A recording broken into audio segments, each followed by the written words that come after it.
जी नाज़रीन, कराची के इलाके कोरंगी के कब्रिस्तान से लोगों ने एक शख्स को उस वक्त तशद्दुद का निशाना बनाया जब वो कब्र के अंदर मौजूद एक खातून की लाश की बेहुरमती कर रहा था। कोरंगी के इलाके में एक कब्रिस्तान है। उस कब्रिस्तान में रात में लोगों को लाइट महसूस हुई दिखती हुई। जब वो कब्रिस्तान के अंदर गए और कब्र के करीब पहुँचे तो कब्र के अंदर से उनको रोशनी महसूस हुई और कब्र जो है वो खुली हुई थी और कब्र जो है वो बिल्कुल ताज़ी थी।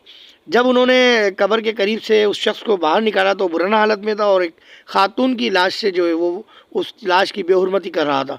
जब उस शख्स को तशद्दुद का निशाना बनाया तो उसने अपना नाम सलीम बताया और बताया कि वो कब्रिस्तान के आसपास मौजूद होता था और वो देखता था कि कौन सी कब्र जो है वो आज नई बनी है, और रात की तारीकी में जो है वो कब्रिस्तान के अंदर आता था और उस कब्र की जो पैर का हिस्सा होता है उस कब्र को वो वहाँ से खोलता था।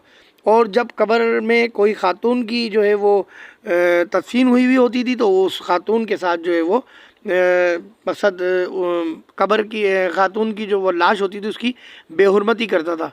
इसके इंकिशाफ के बाद अवाम ने जो है उसको तशद्दुद का निशाना बनाया और उसको पुलिस के हवाले कर दिया। इस कब्रिस्तान की जो थाने की हदूद है वो अवामी कॉलोनी थाना लगता है। वहाँ मुलजिम सलीम के ख़िलाफ़ मुकदमा दर्ज हो चुका है, इन्वेस्टिगेशन जारी है।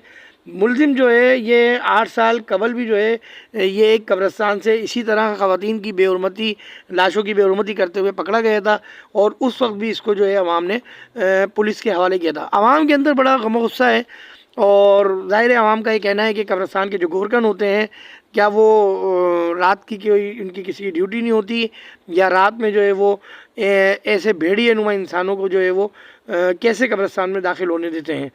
इलाके के पुलिस जो है वो इस अहम मसले पर जो है वो बहुत बारीकी से जो है वो तहकीकात कर रही है और एसएसपी जो कोरंगी हैं उन्होंने भी जो है इस पर सख्त रद्द अमल का ज़ाहिर करते हुए मुकम्मल इंक्वायरी का हुक्म दिया है।